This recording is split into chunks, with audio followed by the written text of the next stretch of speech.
Hello मेरे प्यारे बच्चों, तो कैसे हो आप सभी लोग। बच्चों, उम्मीद करते हैं आप सभी लोग स्वस्थ होंगे, मस्त होंगे, तंदुरुस्त होंगे और अपनी अपनी पढ़ाई में पूरी तरीके से व्यस्त होंगे।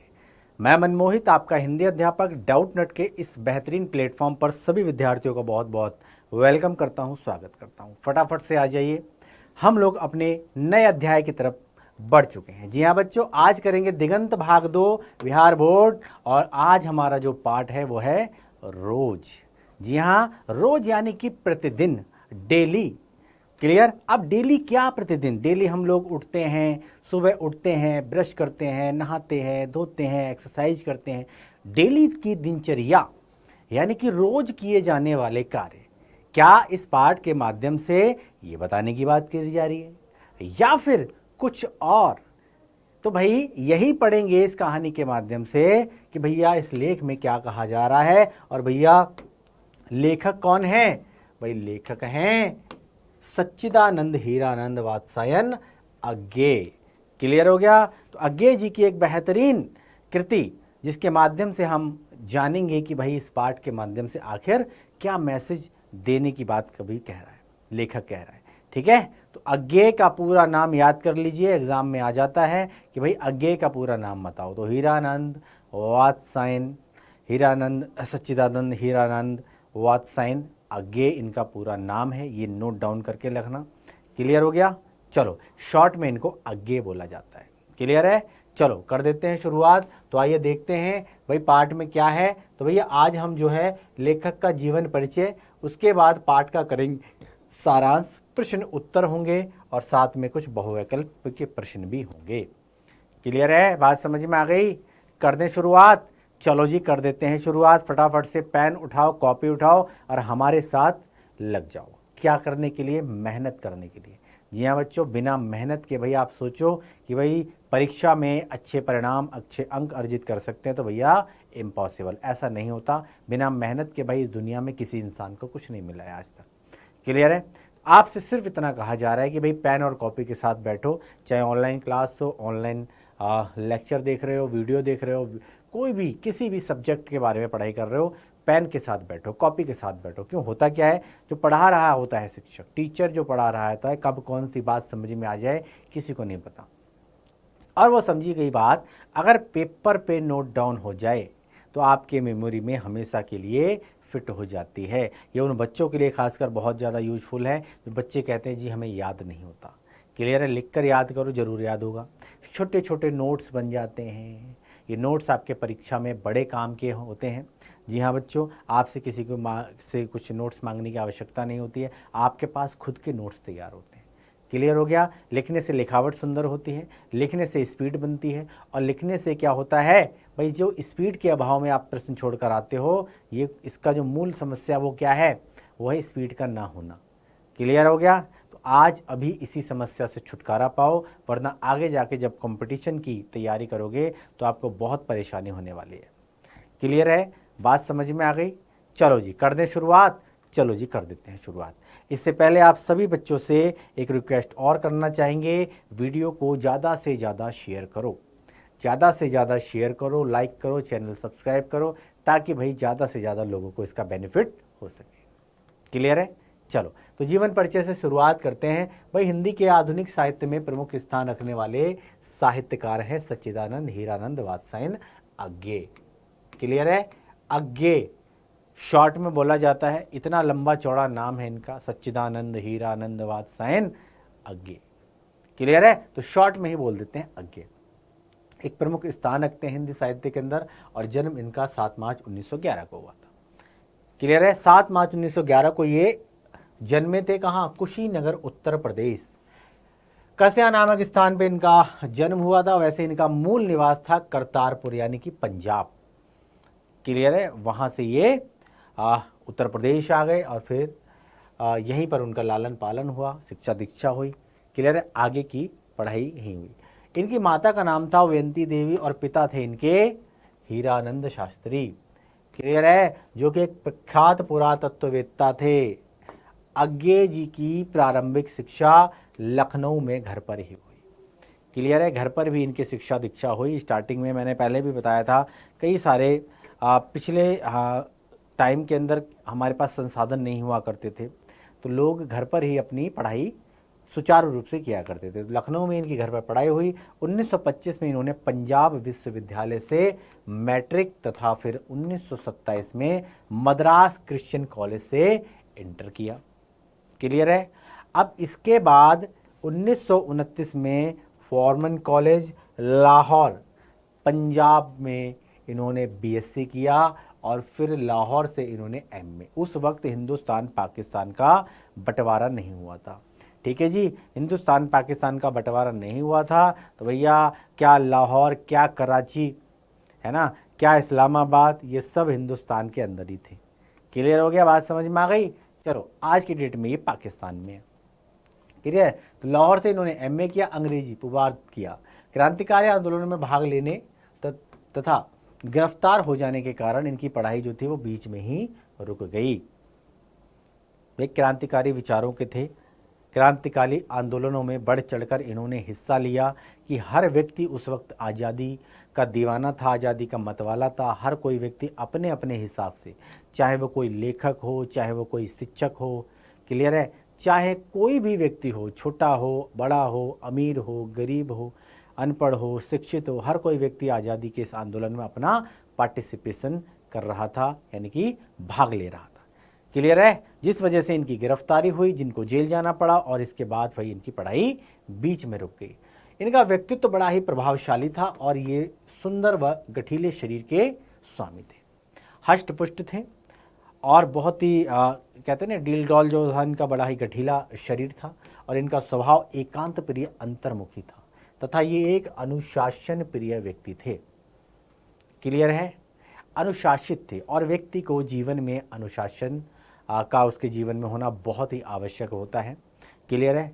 अनुशासन से परिपक्वता आती है। अनुशासन से क्या होता है, व्यक्ति मैच्योर हो जाता है। अनुशासन से क्या होता है कि व्यक्ति को चीज़ों की समझ जो है वो अच्छे तरीके से हो जाती है। तो अनुशासन का हमारे जीवन में बड़ा ही महत्वपूर्ण स्थान है। तो ये अनुशासित व्यक्ति थे, अनुशासन प्रिय थे, गंभीर, चिंतनशील एवं मितभाषी व्यक्तित्व के ये स्वामी थे और अपने मौन तथा मित भाषण के लिए प्रसिद्ध थे। क्लियर है। कहते नहीं है कि मौन व्यक्ति जो है वो एनर्जी से भरपूर होता है। क्लियर है। जहाँ बात को रखना हो वहाँ पर बोलो और बाकी सब समय जो है मौन रहो। कुछ इसी स्वभाव के थे। क्लियर है। मृदुभाषी थे और इसी कारण से, इस गुण के कारण ये अत्यधिक प्रसिद्ध थे।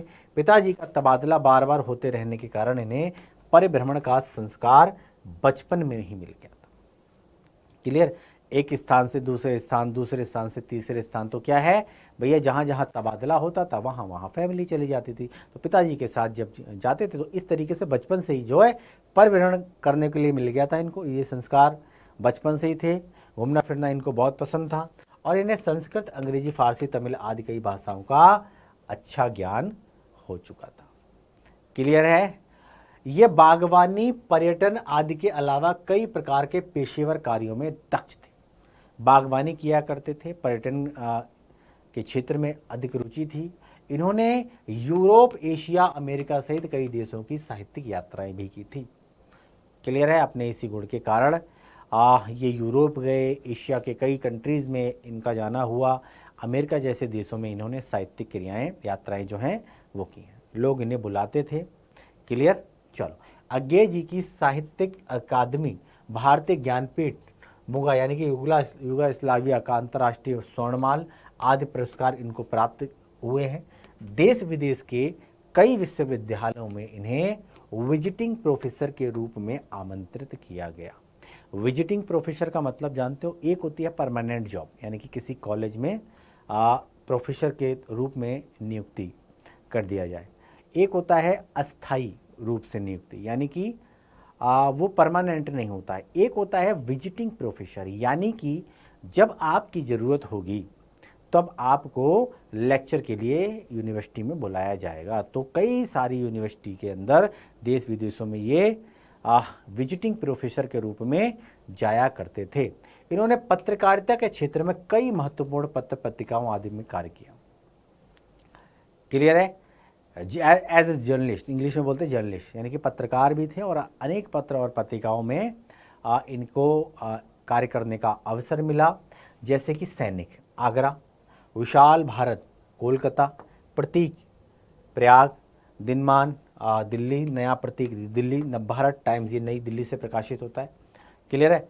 थॉट वॉक एवरीमैन अंग्रेजी में संपादन, ठीक है। साहित्य के इस महान साधक का निधन 4 अप्रैल 1987 के दिन हो गया। क्लियर है।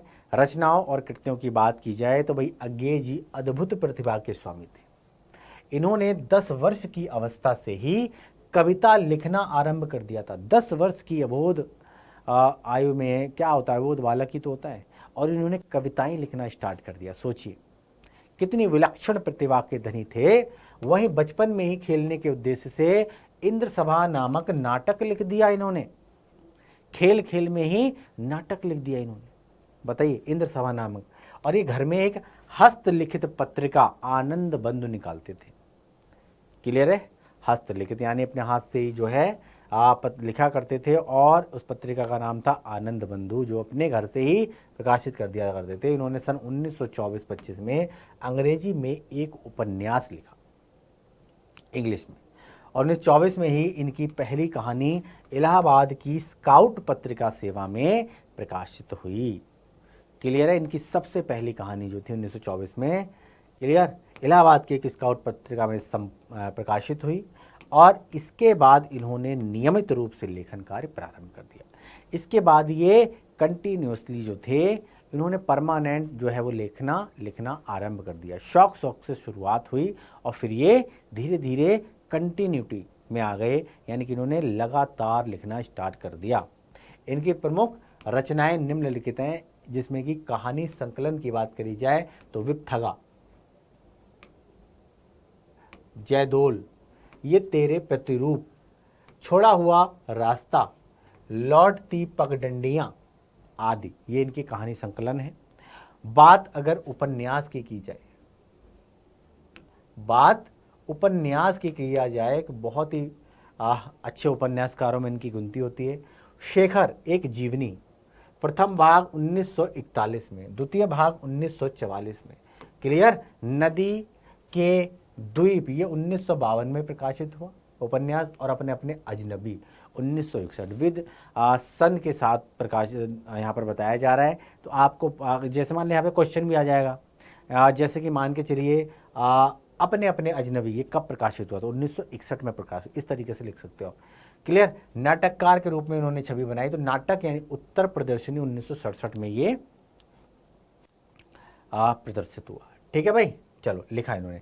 कविता संकलन की बात करी जाए तो भाई भग्नदूत, चिंता, इत्तिलम, हरी घास पर क्षणभर, बावरा अहेरी, बावरा अहेरी, आंगन के पार द्वार, कितनी नावों में कितनी बार, सदा नीरा, ऐसा कोई घर आपने देखा है, आदि, ये इनकी थी कविता संकलन।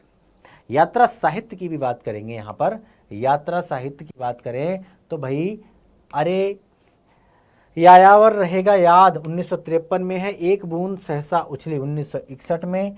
निबंध की बात करें तो त्रिशंकु, आत्मनेपद, आलवाल, अद्यतन, भवंती, अंतरा, शाश्वती, संवत्सर आदि, ये इनके प्रमुख रचनाएं और कृतियाँ थी।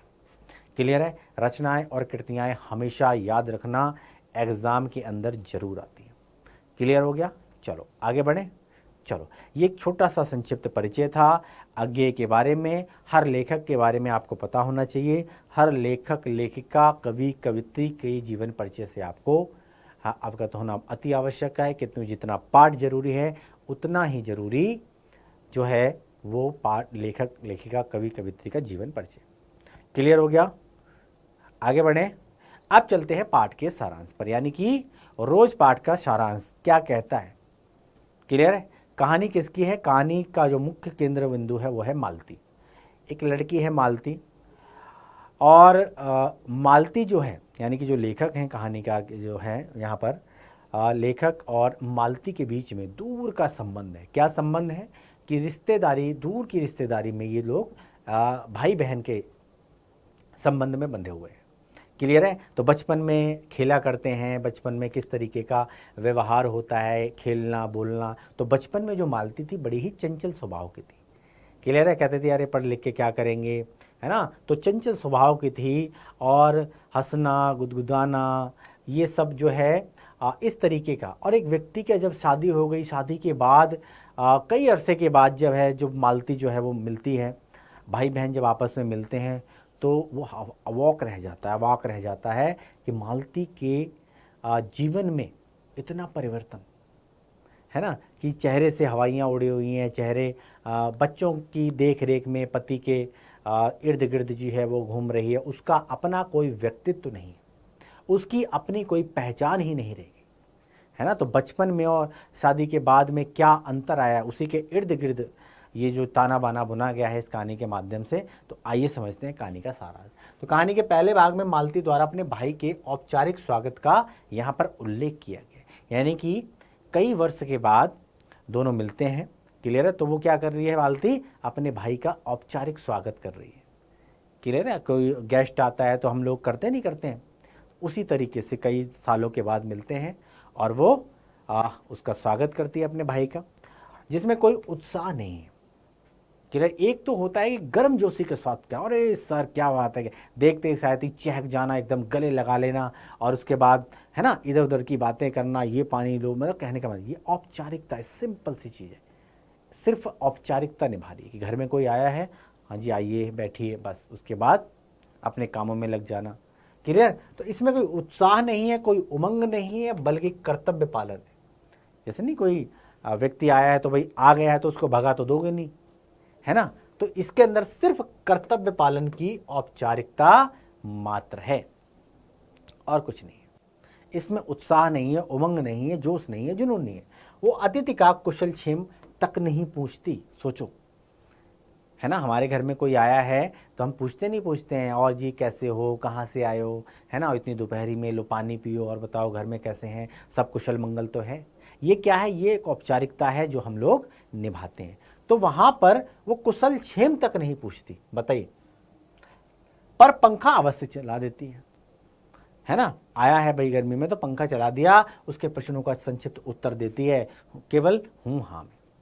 कुछ पूछा है ना, हाँ, बहुत ही शॉर्ट में अपना संक्षिप्त जो है उत्तर देती है। बचपन की बातूनी चंचल लड़की शादी के 2 वर्षों के बाद इतनी बदल जाती है, सोचो, है ना। तो अब वो याद करता है किस तरीके से खेला करते थे, चंचलता थी, है ना, मतलब बोलने का नाम ले तो भैया रुकने का नाम ही ना ले, बोलती जा रही है। और आज वही मालती जो है इतनी बदल गई है, केवल और केवल शॉर्ट में जवाब दे रही है, हूँ हाँ में ही जवाब दे रही है, कि वो चुप रहने लगी है और उसका व्यक्तित्व बुझ गया है। तो पहले वाली मालती नहीं रही। अतिथि का आना उस घर के ऊपर कोई काली छाया मंडराई हुई लगती है, ऐसा प्रतीत होता है, क्लियर। मालती और अतिथि के बीच के मौन को मालती का बच्चा सोते सोते रोने से तोड़ता है, क्लियर हो गया। अब यहाँ पे क्या है, मालती और अतिथि के बीच का जो मौन है, ये बच्चे की रोने की आवाज़ आती है, किलकारी आती है और तब जाके टूटता है। वो बच्चे को संभालने के कर्तव्य का पालन करने के लिए दूसरे कमरे में चली जाती है। अतिथि एक तीखा प्रश्न पूछता है तो उसका उत्तर वह एक प्रश्नवाचक हूं से देती है, क्लियर है। जब कोई प्रश्न पूछता है तो वो हूं हाँ में जवाब देती है, मानो उसके पास कहने के लिए कुछ है ही नहीं, क्लियर। और ये आचरण उसकी उदासी, उबाहट और यांत्रिक जीवन की यंत्रणा को प्रकट कर रहा है कि उसके जीवन में कोई उत्साह नहीं है, कोई उमंग नहीं है, वो सिर्फ और सिर्फ अपने जीवन को काट रही है, जी नहीं रही है, इंजॉय नहीं कर रही है, क्लियर है भाई। 2 वर्षों के वैवाहिक जीवन के बाद नारी कितनी बदल जाती है, वह कहानी के इस भाग में साफ तौर से प्रकट हो रहा है, क्लियर है। और कुछ हमारे समाज में भी इस तरीके का चलन है कि भाई लड़कियों को बोझ समझा जाता है, स्त्री को पैर की जूती समझा जाता है ना। केवल और केवल चूल्हा चौका जो है घर के अंदर, केवल तुम खाना बनाओ, बच्चे पालो, है ना, पति धर्म निभाओ, आपकी अपनी कोई इमेज नहीं, आपका अपना कोई अस्तित्व नहीं, नारी का अस्तित्व नहीं, क्लियर हो गया। तो कुछ इसी तरीके से कहानी के माध्यम से यहाँ बताया जा रहा है कि वर्षों के बाद जो है जब मिलते हैं तो वो पहले वाली मालती और इस मालती में ज़मीन आसमान का फ़र्क है, क्लियर। यानी कि उसके जीवन में कोई हमेशा उदासी है। और वो जो कहते नहीं कि भाई उत्सुकता, जुनून, एक अलग तरीके की जो उमंग है वो कुछ है ही नहीं, नीरस है बिल्कुल जीवन, इस तरीके का प्रतीत होता है। वो कहानी के इस भाग में प्रकट होता है। कहानी के इस भाग में मालती कर्तव्य पालन की औपचारिकता पूरी करती है। केवल कर्तव्य, जैसे नहीं पति का उत्तरदायित्व निभाना, कर्तव्य निभाना, बच्चे पालना, ये क्या है, सिर्फ कर्तव्य से बंधी हुई है, उसी का औपचारिकता पूरी कर रही है। और कर्तव्य पालन में कोई उत्साह नहीं है जिसमें उसके नीरस उदास यांत्रिक जीवन की ओर संकेत करता है कि उसके जीवन में क्या कुछ चल रहा है। क्लियर हो गया। अतिथि से हुए उसके संवादों में भी एक उत्साहहीनता है और ठंडापन है। क्या है कि बात करी, हाँ, इस तरीके का जवाब, यानी कि वो ज़्यादा बात नहीं कर रही है, उमंग नहीं है, उत्साह नहीं है, केवल ठंडापन उसकी बातों से नजर आ। उसका व्यवहार उसकी द्वंद्वग्रस्त मनोदशा का सूचक है। उसका व्यवहार जो है वो उसको अतिथि को खाए जा रहा है। कहानीकार बाह्य स्थिति और मन स्थिति के संश्लिष्ट अंकलन में सफल हुआ है। कहानीकार इस कहानी के माध्यम से ये बताने में सफल हुआ है कि उस व्यक्ति के अंतर मन में और उसकी बाहरी दुनिया में, है ना, किस तरीके का द्वंद्व चल रहा है ना, ये व्यक्ति की मनोदशा यहाँ पर बताई गई है। अब कहानी का जो दूसरा भाग है उसमें मालती का अंतर्द्वंद्वग्रस्त मानसिक स्थिति बीते बचपन की स्मृतियों में खोने से एक असंज्ञा की स्थिति, शारीरिक जड़ता और थकान का कुशल अंकन किया गया है कहानी के दूसरे भाग में। साथ ही उसके पति के यांत्रिक जीवन, पानी, सब्जी, नौकर आदि के अभावों का भी उल्लेख यहाँ पर किया गया है। क्लियर है। आपकी पति के प्रति उसका क्या कर्तव्य है, क्लियर है। थकान है, पूरे दिन काम करना, घर का जितना भी काम है, काम करने के टिफ़िन पैक करना, पति की सेवा करना, बच्चों में लगे रहना, ये करना वो करना, आप अपना खाना भी स्किप कर रहे हो, है ना। तो ये सारी की सारी चीज़ें जो है ना, वो यहाँ पर दिखाई जा रही है। नौकरों की तरह लगे रहना। मालती पति के खाने के बाद दोपहर को 3 बजे और रात को 10 बजे ही भोजन करेगी। क्लियर होगा। पति के खाने के बाद। अब ये कहाँ की परंपरा है कि व्यक्ति को भूख अभी लग रही है लेकिन वो विवश है। जब तक पति नहीं खा लेगा तब तक स्त्री नहीं खाएगी। क्लियर हो गया। तो ये कर्तव्यनिष्ठता से बंधी हुई। भाई पति के खाने के बाद दोपहर को 3 बजे का समय और रात को 10 बजे का समय, तभी मालती भोजन करती है। क्लियर है। और यह रोज का क्रम है, ये डेली दिनचर्या, रोज रोज रोज यही, पति खा ले तब खाए। क्लियर हो गया। तो ये इस तरीके का ताना बाना बुना है इस कहानी के माध्यम से कि भैया पति खा लेगा तभी खाएगी, पति से पहले नहीं खाएगी, चाहे वो भूखी प्यासी रहे।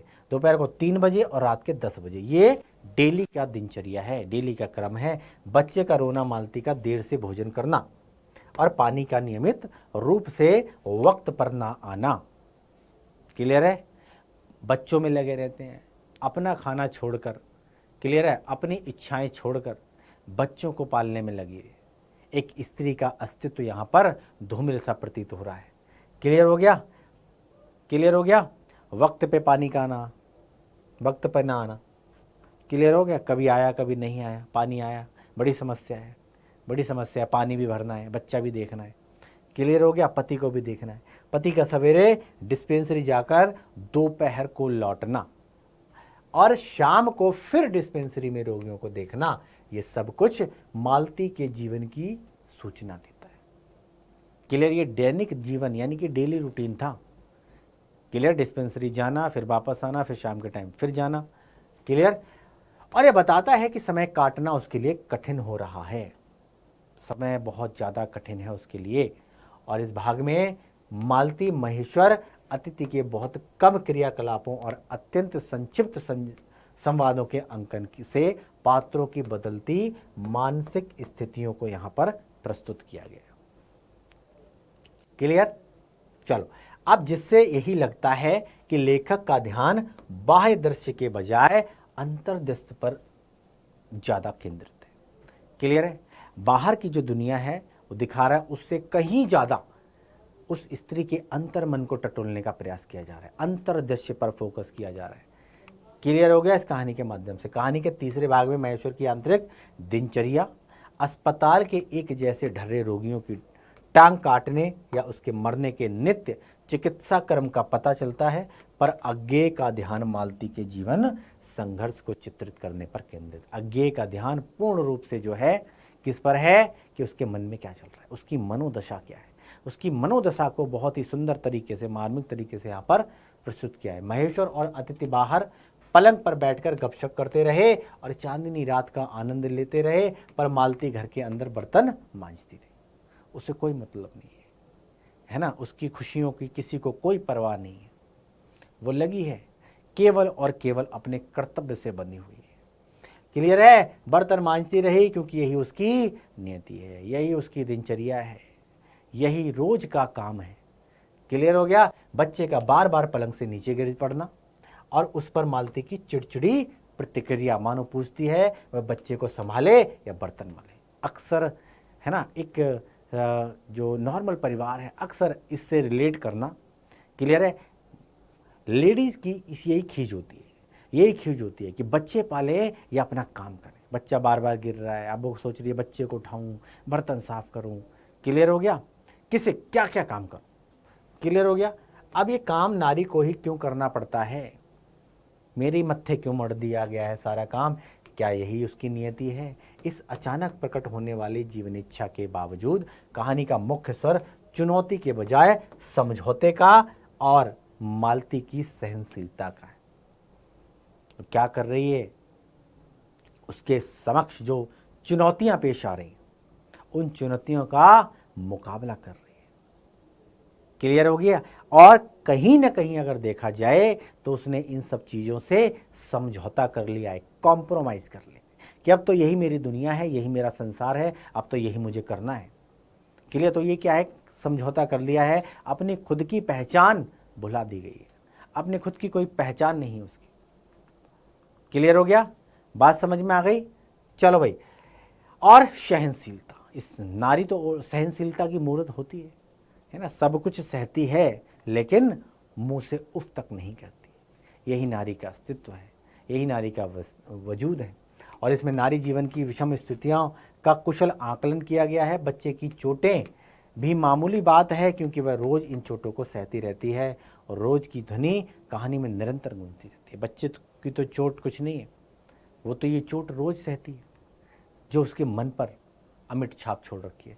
कहानी का अंत 11 बजने की घंटा ध्वनि से होता है। ये घंटे का बड़ा महत्व है, इस टाइम पर ये करना है, इस टाइम पर ये करना है, इस टाइम पर ये करना है, और ये मैं मालती की और रोज़ की दिनचर्या में शामिल है। क्लियर है? तो 11 बजे उसका अंत होता है और तब मालती करुण स्वर में कहती है 11 बज गए। उसका घंटा गिनना उसके जीवन की निराशा और करुण स्थिति जो है वो यहाँ पर प्रकट करता है। क्लियर है? बात समझ में आ गई? घंटा जो है इसके जीवन से जुड़ा हुआ है। क्लियर? इस घंटे पे ये खाना है, शाम का खाना, सुबह का खाना, पति का लंच, बच्चे को संभालना, पानी भरना, ये सब घंटे के हिसाब से हो रहा है। क्लियर हो गया? चलो, कहानी एक रोचक मोड़ पे वहां पहुंचती है जहां महेश्वर अपनी पत्नी को आम धोकर लाने का आदेश देता है।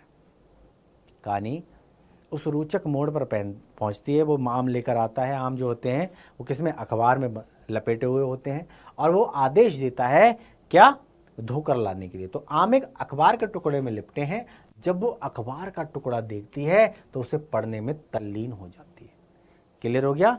तो आम के टुकड़े आम जो थे वो एक कागज़ के टुकड़े में लपेटे थे। अब वो क्या करती है, कागज़ निकालती है और उस पर जो चीज़ लिखी होती है वो उसको पढ़ने में थोड़ी सी मशगूल हो जाती है। क्लियर है? अब उसके घर में अखबार का भी अभाव था, यानी कि उसका कोई अस्तित्व नहीं था। यानी कि अब क्या वो अखबार भी नहीं पढ़ सकती, क्या वो बाहरी दुनिया नहीं देख सकती, क्या यही दुनिया यहीं तक सीमित है, क्या ये नहीं पता लगा सकती कि वे देश में क्या चल रहा है, क्या नहीं है, क्या दिनचर्या है, क्या किस तरीके से, इस तरीके से। क्लियर? अखबार के लिए भी तरसती है, अखबार तक नहीं है उसके घर में, इसीलिए अखबार का टुकड़ा हाथ में आने पर वह उसे पढ़ने में तल्लीन हो जाती है। और यह इस बात का सूचक है कि अपनी सीमित दुनिया से बाहर निकलकर वह उसके आसपास की व्यापक दुनिया से जुड़ना चाहती है। उसका भी मन करता है बाहर निकलने का, बाहर घूमने का, बाहर क्या चल रहा है जानने का, समझने का, लेकिन वो अपने कर्तव्यों से बंधी हुई है। जीवन की जड़ता के बीच भी उसमें कुछ जिज्ञासा बनी है। क्लियर है? जो उसकी जिजीविषा की सूचक है, मालती की जिजीविषा के लक्षण कहानी में यदा कदा प्रकट होते हैं, पर कहानी का मुख्य स्वर चुनौती का नहीं है, बल्कि समझौते और परिस्थितियों के प्रति सहनशीलता का है। क्लियर है? जो उसके मूल में उसकी पति के प्रति निष्ठा और कर्तव्य परायण की अभिव्यक्त करता है। क्लियर है? बात समझ में आ गई? बात चुनौती की नहीं है, बात है सहनशीलता की, बात है परिस्थितियों से समझौता करने की। वो कर चुकी है। क्लियर है? वो परिस्थितियों से समझौता कर चुकी है, सहनशील है।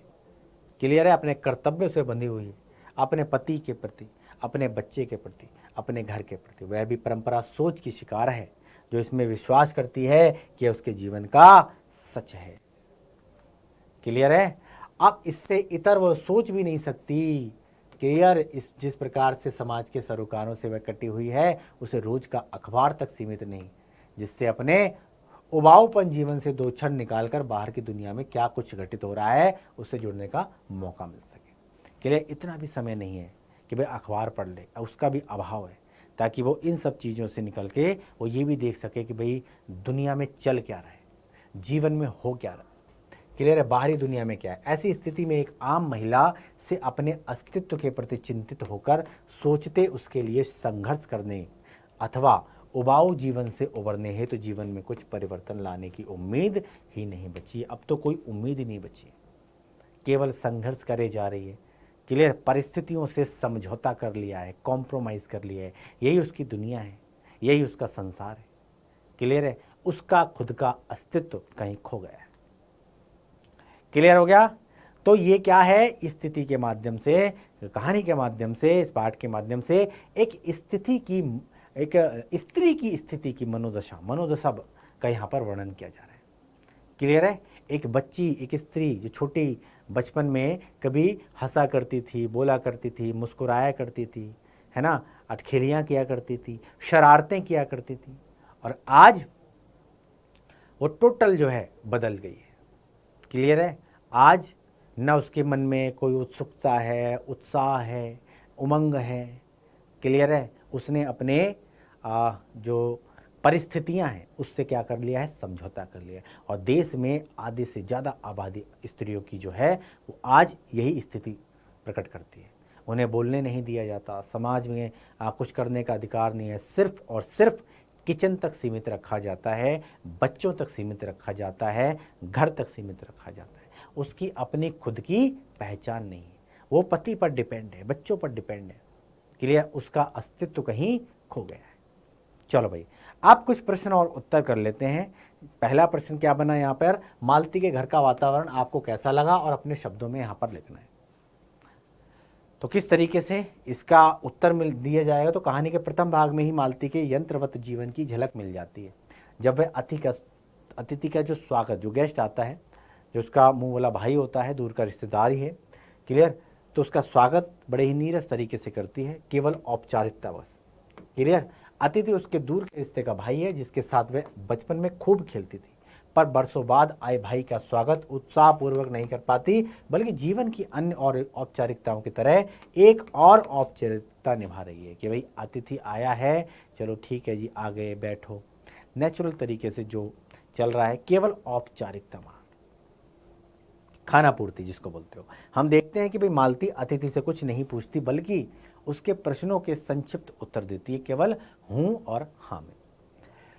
क्लियर? उसमें अतिथि की कुशलता या उसके वहां आने का उद्देश्य या अन्य समाचारों के बारे में जानने की कोई उत्सुकता नहीं। क्लियर है? उसके जीवन में भी कोई उत्सुकता नहीं है, उसके जीवन में भी कोई उत्साह नहीं, तो वो जो है सामने वाले की से भी इस उत्सुकतावश या जानने जिज्ञासुवश कुछ सवाल जवाब नहीं करती।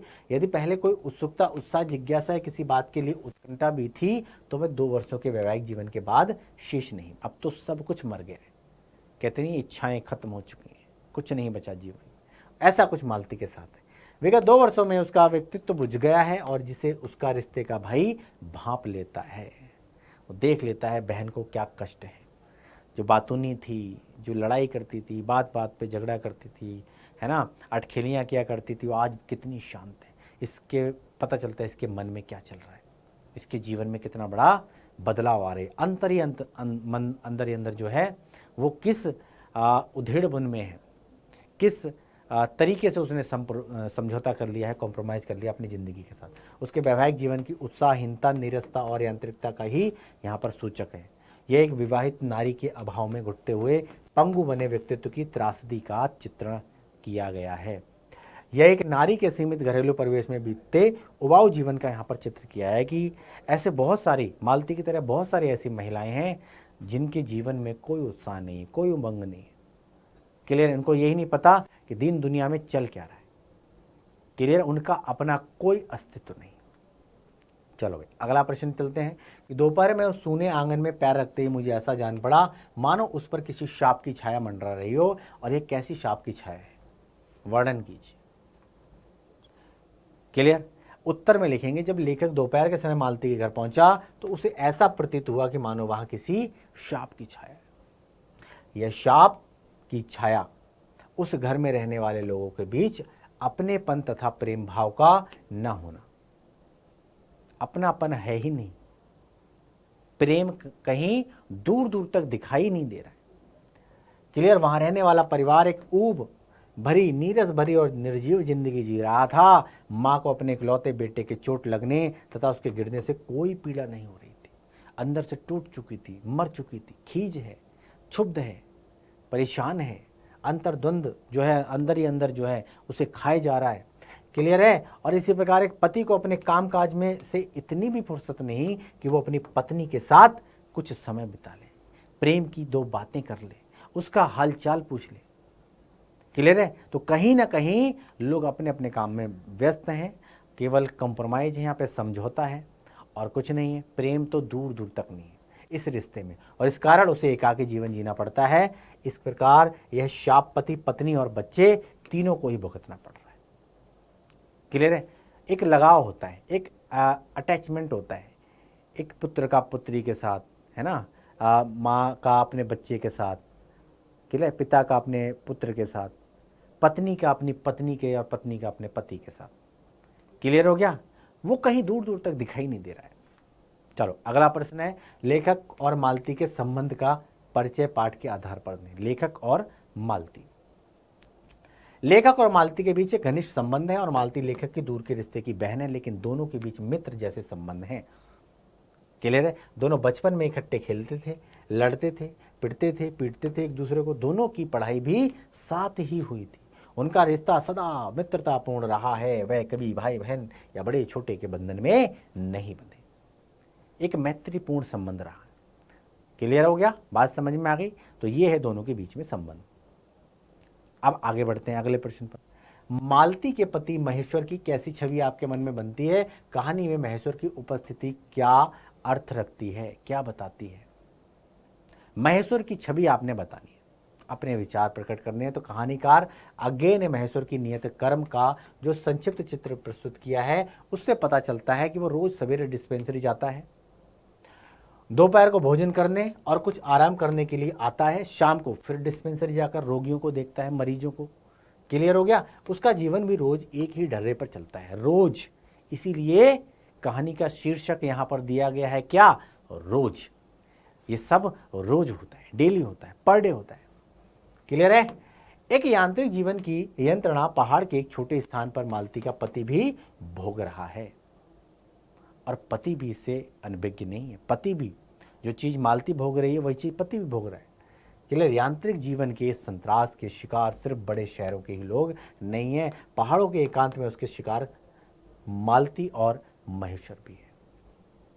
क्लियर। ऐसा नहीं है कि लोग कहते हैं शहरी जीवन में ये होता है, यहाँ पर भी हो रहा है, पहाड़ों पे भी हो रहा है, जहाँ एकांत है वहाँ पर भी इस चीज़ देखने को मिल रही है। महेश्वर भी इस एक ढर्रे पर चलती हुई खूंटे पशु की तरह उसी के इर्द गिर्द चक्कर लगाने वाली जिंदगी से उकताए हुए है, वो भी उकता गया है।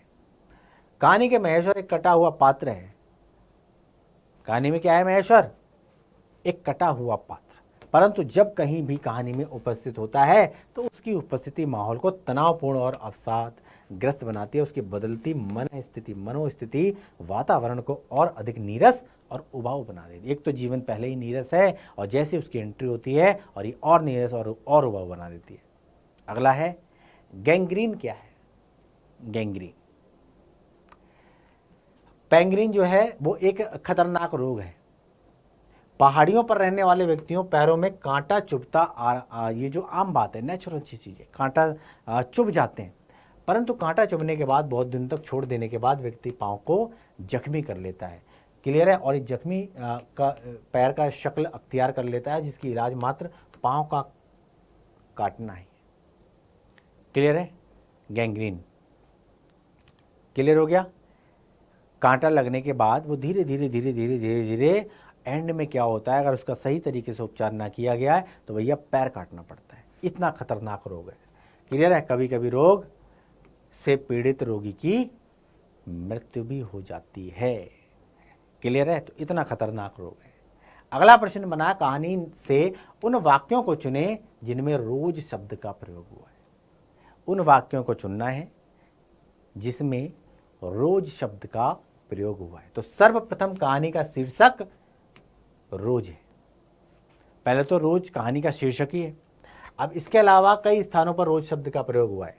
जैसे मालती टोक कर बोली, मेरे लिए तो यह नई बात नहीं, रोज ही ऐसा होता है। मेरे लिए रोज ऐसा होता है, मेरे लिए कोई नई बात नहीं है, मेरे लिए रोज ऐसा होता है। तो रोज यहाँ प्रयोग हुआ है।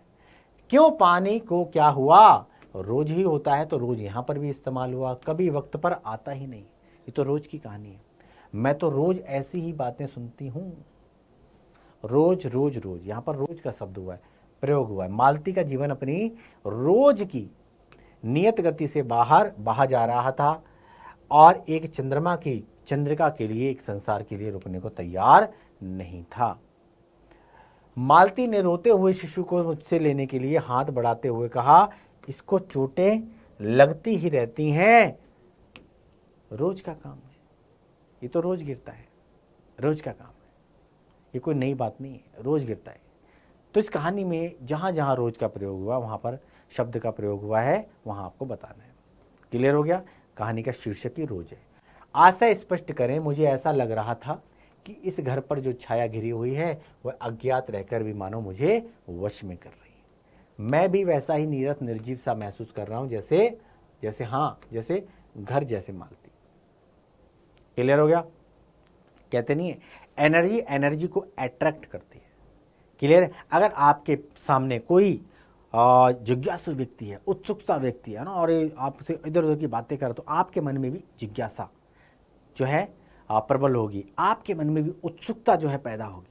और सामने वाला व्यक्ति अगर उबाऊ है, उदास है, तो आप भी धीरे धीरे उदास हो जाओगे। किसकी तरह? उसी की तरह। तो माहौल जो है आपको बहुत कुछ सिखाता है। आप जैसे माहौल में रहते हो, उसी माहौल में ढल जाते हो। क्लियर है? बात समझ में आ गई? प्रस्तुत पंक्तियों के माध्यम से लेखक वातावरण, परिस्थिति और उसके प्रभाव में ढलते हुए एक गृहिणी के चरित्र का चित्रण अत्यंत कलात्मक रीति से किया है। अतिथि तो मालती के घर में कई वर्षों बाद कुछ समय के लिए आया है, पर अतिथि को लगता है कि उस घर में कोई काली छाया मंडरा रही है, जो धीरे धीरे उसको भी अपने आगोश में ले रही है। उसे अनुभव होता है कि इस घर पर जो छाया घिरी हुई है वह अज्ञात रहकर मानो मुझे भी अपने वश में कर रही है। मैं भी डिमोटिवेट हो रहा हूँ। मैं भी अंदर ही अंदर जो है इस जो वातावरण के अंदर जो छाई हुई है उदासी, मैं उससे घिरता हुआ जा रहा हूँ। मैं भी वैसा ही नीरस निर्जीव कर रहा हूँ, जैसे ये घर, जैसे मालती। लगता है कि भाई अतिथि भी उस काली छाया का शिकार हो गया है जो उस घर पर मंडरा रही है। यहाँ मालती के अंतर्द्वंद के साथ अतिथि का अंतर्द्वंद भी चित्रित हुआ है। क्लियर है? जिस तरीके से मालती अंतर ही अंदर अपने अंतर्द्वंद से लड़ी जा रही है, उसी तरीके से यहाँ पर अतिथि है, वो भी अंतर्द्वंद से यहाँ पर घिर रहा है। उन दोनों का चित्रण बड़ी ही सुंदर और मार्मिक तरीके से किया गया है। उस घर की जड़ता, नीरसता, उबाहट ने जैसे अनाम अतिथि को भी आच्छादित कर दिया है। अतिथि भी घर की जड़ता का शिकार हो गया है। यानी कि जैसा देश वैसा भेष, ऐसा बोलते हैं ना। तो जैसा घर का वातावरण है, अतिथि भी धीरे धीरे धीरे धीरे उन परिस्थितियों में ढलता चला जा रहा है, नीरस, उबाऊ, निर्जीव। क्लियर है? तो जैसा माहौल है, उस माहौल में अपने आप को बड़ा ही शिथिल और बड़ा ही अपने आप को असहज सा महसूस कर रहा है। चलो अगला। 3 बज गए, 4 बज गए, 11 बज गए, कहानी में घंटे की इन खड़गों के साथ साथ मालती की उपस्थिति है। और घंटा बजने का मालती से क्या संबंध? ध्यान समझना। इतने बजे खाना है, इतने बजे पीना है, इतने बजे सोना है, यहाँ टिफ़िन पैक करना है, ये सब क्या है? घंटे से जुड़ा हुआ है, मालती से जुड़ा हुआ है। तो 3 बज गए, 4 बज गए, 11 बज गए, लगता है मालती प्रत्येक घंटा गिनती रहती है। क्लियर है? क्लियर हो गया? अब घंटे गिन रही है मालती, समय उसके लिए पहाड़ जैसा है। 1 घंटा बीतने पर उसे लगता है चलो 1 घंटा, एक मनहूस घंटा तो बीता, चलो 1 घंटा तो बीता। क्लियर है? घर में नौकर नहीं है तो बर्तन मांजने के लिए पानी चाहिए, जो रोज ही वक्त पर नहीं आता। और मालती के इस कथन में कितनी व्यवस्था है, रोज ही होता है, रोज का काम है, रोज है, ये दिनचर्या है, ये रोज है। आज शाम को 7 बज जाएगा, मतलब पानी आज शाम को आएगा 7 बजे। उस घर में बच्चे का रोना, उसके द्वारा प्रत्येक घंटे की गिनती करना, महेश्वर का सुबह शाम डिस्पेंसरी जाना, सब कुछ ऐसा है, ये सब कुछ जैसा है उसके एक ढर्रे पर चल रही नीरस उबाऊ जिंदगी का परिणाम है। सब एक जैसा है। वो घंटे गिनने को मजबूर है। जैसे ही उसका घंटा पार होता है, थोड़ी वह राहत की सांस महसूस करती है कि चलो 1 घंटा तो बीता, 1 घंटा तो बीता। चलो अगला। अभिप्राय स्पष्ट करना है इन पंक्तियों के बाद। जैसे मैंने देखा पवन में चीड़ के वृक्ष, गर्मी में सूखकर मट मैले हुए चीड़ के वृक्ष धीरे धीरे गा रहे हों। कोई राग जो कोमल है किंतु वो करुण नहीं, अशांतिमय है, उद्वेगमय नहीं। पहला इसका अभिप्राय। और खा यानी दूसरा इसका, यानी कि 2 हैं यहाँ पे। इस समय में यही सोच रहा था कि बड़ी उद्धत और चंचल मालती आज कितनी सीधी हो गई है, कितनी शांत है और एक अखबार के टुकड़े को तरसती है। ये क्या है ये? अब यहाँ पर हमें अभिप्राय स्पष्ट करना है, तो भाई पहले का स्पष्ट कर रहे हैं हम लोग। प्रस्तुत पंक्तियाँ रोज शीर्षक कहानी से उद्धृत हैं, यानी कि रोज नामक शीर्षक से ली गई हैं। और इसमें विद्वान लेखक अज्ञेय जी ने प्रकृति के माध्यम से जीवन के उन पक्षों का रहस्योद्घाटन करने की कोशिश करी है जिससे मानव जीवन प्रभावित हो। और इन पंक्तियों में लेखक द्वारा चांदनी का आनंद लेना, सोते हुए बच्चे का पलंग से नीचे गिर जाना, ऐसे प्रसंग हैं जो नारी के जीवन को विषम स्थिति के सूचक हैं। लेखक द्वारा प्रकृति से जुड़कर नारी की अंतर्दशाओं को देखना एक सूक्ष्म निरीक्षण मात्र है। चीड़ के वृक्ष का गर्मी से सूखकर मटमैला होना मालती के नीरस जीवन का यहाँ पर प्रतीक बताया गया। क्लियर? चीड़ के वृक्ष जो धीरे धीरे गा रहे हैं, कोई राग जो कोमल है, ये नारी के कोमल भावनाओं के प्रतीक हैं, किंतु करुण नहीं, अशांतिमय है। इनमें करुणा नहीं है, अशांति है। किंतु उद्वेगमय नहीं, यह मालती के नीरस जीवन का वातावरण से समझौता का प्रतीक है। कंप्रोमाइज कर लिया उसने अपनी ज़िंदगी को, यही है। अब क्लियर हो गया? अब यही मेरी ज़िंदगी है, समझौता कर लिया। हमें जानना चाहिए कि हाँ उद्वेग होगी, वहीं सरसता होगी, और परंतु मालती के जीवन में सरसता है ही नहीं। वो जीवन के एक ढर्रे पर रोज रोज एक तरह का काम करने, एक रस जीवन, उसकी सहनशीलता आदि उसके जीवन को उबाऊ बनाती है। और मालती के लिए यह एक त्रासदी है, किसी त्रासदी से कम नहीं है। जीवन को काट रही है, केवल समय काट रही है। उसके जीवन में कोई उसकी अपनी कोई आइडेंटिटी नहीं है, अपना कोई आत्मसम्मान नहीं है।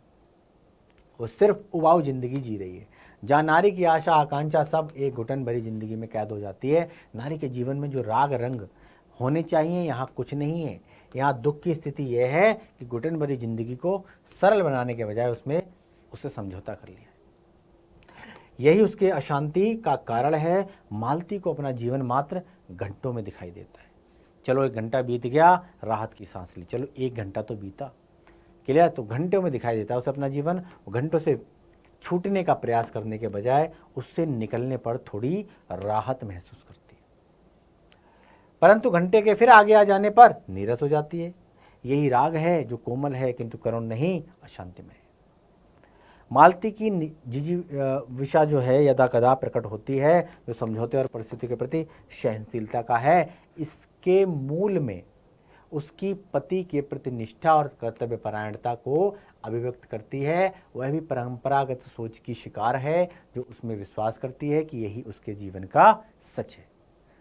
अब उसने क्या कंप्रोमाइज़ कर लिया है, क्लियर, उसी पुरानी सोच के वाले जो है उसी में विश्वास कर लेती है। अब इसी से मेरा जीवन जुड़ा है, इससे इतर वह सोच भी नहीं सकती। यही कारण है उसके दाम्पत्य जीवन में रोग की कमी विजित होती है। क्लियर है।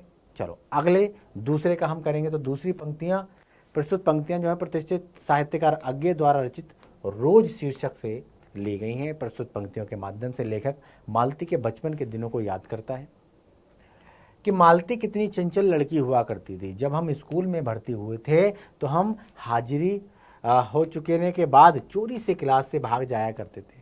अब बचपन की यादें हैं कि भाई किस तरीके से हम लोग स्कूल के अंदर एडमिशन लिया, अटेंडेंस लगाई और फिर हम भाग गए और दूर के बगीचों में पेड़ों पे चढ़कर कच्ची कच्ची आमियाँ तोड़ तोड़ के खाया करते थे, बाग बगीचों में खेला करते थे। मालती पढ़ती भी नहीं थी, उसके माता पिता तंग थे। लेखक किसी प्रसंग से जुड़ा एक वाक्य सुनाता है कि मालती के पिता ने किताब लाकर पढ़ने को दी थी उसे, जिसे प्रतिदिन 20-20 पेज पढ़ना था। मालती रोज उतना पन्ना फाड़ते जाती थी। इस प्रकार पूरी किताब फाड़कर फेंक डाली थी मालती ने, इतनी शरारती थी। और लेकर उपर्युक्त बातों को आलोक में आज की मालती, जिसकी शादी हो गई है, उसके बच्चे भी हैं, उसमें आए बदलाव को लेकर बड़ा चिंतित है। मन ही मन उसको ये चिंता खाई जा रही है। क्लियर है। इतना बदलाव आखिर मालती में आया क्यों? क्लियर है भाई। आज मालती कितनी सीधी हो गई है। जिंदगी एक झगड़े में होने के कारण मालती यंत्रवत कर्तव्य पालन को मजबूर है। लेखक ने देखा कि पति महेश्वर ने मालती को आम लाने के लिए कहा। आम अखबार में एक टुकड़े में लिपटे हैं। अखबार का टुकड़ा सामने आते ही मालती उसे पढ़ने में तल्लीन हो जाती है। कहीं पढ़ा नहीं करती थी बचपन में, आज देखो, यानी अखबार का अभाव है उसके जीवन में। उसके घर में एक अखबार तक नहीं है। क्लियर है। जिससे वो दीन दुनिया की बातों को जान सके। मानव से अखबार पहली बार मिला हो, उसे पता चलता है कि भैया वो अपनी सीमित दुनिया से बाहर निकलकर दुनिया के समाचार जानने को उत्सुक है, चाहना चाहती है, आगे बढ़ना चाहती है। उसकी बातों से, उसकी उत्सुकता से लग रहा है वो अखबार के लिए भी तरस रही है। उसके जीवन के अनेक अभाव में अखबार का अभाव भी एक तीखी चुभन दे गया है। जीवन की जड़ता के बीच उसकी जिज्ञासा और जीवन इच्छा का प्रतीक है। इस तरह लेखक एक मध्यवर्गीय नारी के अभाव में जीने की इच्छा का संकेत देखता है और जीवन संघर्ष की प्रेरणा देता है। स्त्री तेरी यही कहानी। हमारे मध्यवर्गीय समाज के अंदर एक महिला की यही कहानी। क्लियर है। माँ बाप इतना पैसा खर्च करते हैं, पढ़ाते हैं, लिखाते हैं, लेकिन बच्ची को क्या करना पड़ता है? पराए घर जाकर केवल और केवल रोटी बेलना है, बच्चे पालना है और पति का ध्यान रखना है। उसका अपना खुद का कोई अस्तित्व नहीं। अगला प्रश्न है, कहानी के आधार पर मालती के चरित्र के बारे में अपने शब्दों में लिखना है। ये मालती का कैरेक्टर जो है किस तरीके से अपने शब्दों में डिफाइन करना है। तो प्रस्तुत कहानी रोज की मालती मुख्य पात्र है तथा नायिका है। बचपन में वह बंधनों से परे उन्मुक्त और स्वच्छंद रहकर चंचल हिरणी के समान फुदकती रहती थी। बच्चे का स्वभाव होता है, नहीं होता है, चंचलता। उसका रूप लावण्य बरबस ही लोगों को आकर्षित करता है। महज 4-5 वर्षों के अंतराल में ही विवाहिता है, एक बच्चे की माँ भी है। उसके जीवन में मूलभूत परिवर्तन सहज ही दृष्टिगोचर होता है और वक्त के साथ समझौता करने वाली कुशल गृहिणी तथा वात्सल्य की वाटिका है। 4 साल पहले मालती उद्दाट और चंचल थी। विवाह उपरांत उसने अपने जीवन को यंत्रवत बना लिया। उसका शरीर जीर्ण शीर्ण होकर कांति विहीन हो गया है। वह शांत और सीधी बन गई है। वह अपने जीवन को परिवार की धुरी पर नाचने के लिए छोड़ देती है। मालती भारतीय मध्यवर्गीय समाज की घरेलू स्त्री के जीवन और मनोदशा का सजीव प्रतीत केंद्रित करने के लिए बाध्य करती है। तो इस तरीके से आप मालती का पूरा कैरेक्टर है अपने शब्दों में डिफाइन कर सकते हो। क्लियर हो गया। चलो भाई, अब चलते हैं ऑब्जेक्टिव प्रश्न की तरफ। कितना ऑब्जेक्टिव प्रश्न भी आते हैं भाई। ऑब्जेक्टिव क्वेश्चन, जिनको बोलते हैं बहुवैकल्पिक प्रश्न। क्या बोलते हैं? बहुवैकल्पिक प्रश्न। तो पहला प्रश्न निकला यहाँ रोज शीर्षक निबंध के लेखक बताने हैं। जो आपका पाठ है रोज, ये रोज शीर्षक जो निबंध है इसका बताना है लेखक का नाम।